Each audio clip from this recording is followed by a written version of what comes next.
Salut tout le monde, bienvenue sur Groovy AI, cet outil d'IA qui humanise le contenu IA et trompe les détecteurs d'IA, non? Bon, pour commencer, on clique simplement sur Démarrer gratuitement, d'accord? On peut débuter avec Google et voilà, on est déjà dans l'outil. Vous voyez? Il donne même une intro et tout, voyons si... Ah, pas de bouton passer, dommage. Bref, leurs outils, on a ici l'humanisateur d'IA. Ça marche comme tous les humanisateurs. On colle le texte, on choisit le mode, qualité ou rapidité. On a 300 mots gratuits, on clique sur humaniser et ça rend le texte indétectable pour les autres IA. On a oh là là, le tutoriel.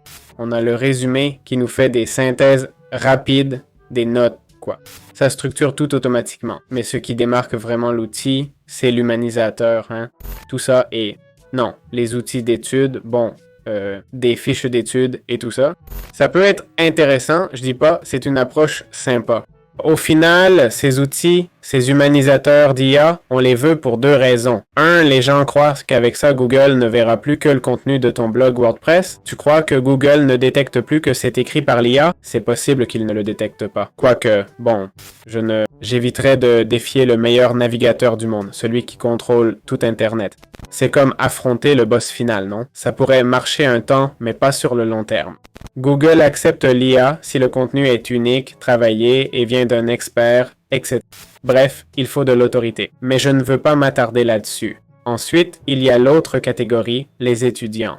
Je pense que Groovy AI est plus orienté vers ce public-là. Avant les avis, voyons les tarifs, combien ça coûte. Je dis toujours max 20 € par mois et enfin un outil d'IA répond à ça. 7 € par mois, promesse de passer les détecteurs. Bizarre, les lettres sont mal écrites. 10 € par mois, 30 000 mots et mots illimités, c'est ce qu'on veut. 20 € par mois, ok? 2500 mots max par entrée, mode simple, standard, amélioré, etc. D'accord? Je trouve que c'est un très bon prix. Voyons les avis maintenant s'ils en disent du bien. On a un 3,7, pas forcément une mauvaise note. Il y a quelques votes négatifs. Au total, pas mal en fait. 24% des 30 votes au total. Il dit pas recommandé, ça marche pas, ok? 69% du contenu détecté comme IA, et après l'avoir humanisé, c'était pire. C'était le 24 avril, on est le 8 mai. Le 29 mars, j'ai testé cet outil. Non, il critique le fonctionnement de l'appli, le décompte des crédits, et que c'est très mauvais. Je l'ai acheté tel mon abonnement s'est terminé le 5/12/2024 et c'est pas juste, je ne le recommanderai jamais à personne. Ici, ils ont retiré 12 jours d'abonnement. Ils disent que ça n'aurait pas dû arriver, qu'on les contacte, ok? Ici, il dit qu'il n'arrive pas à contourner quoi que ce soit, ok? Il dit, oui, ça contourne GPT-0, pas forcément Turnitin, et n'importe qui peut le tester en un clic. Aucun humanisateur n'est parfait, etc. Clairement, cet humanisateur n'est peut-être pas aussi bon que d'autres. Vous voyez? Il détecte GPT-0, mais Turnitin peut-être pas, hein? Ici, on dit que Turnitin le fait.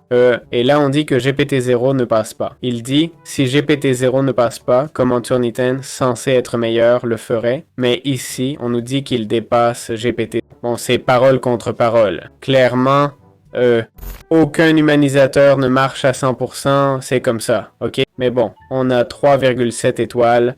60% d'avis positifs. Je crois que les gens s'impatientent trop vite, non? Et ils laissent un avis négatif pour un rien, je comprends. Je pense que ça peut être un bon outil, hein? Pas forcément le meilleur, ok? Mais vu le prix et la qualité, ça peut être pas mal. Ça n'a vraiment pas l'air mauvais, franchement. En plus, personne ne se plaint de surfacturation ou de dysfonctionnement comme pour d'autres outils. Donc ça a l'air plutôt bien, honnêtement.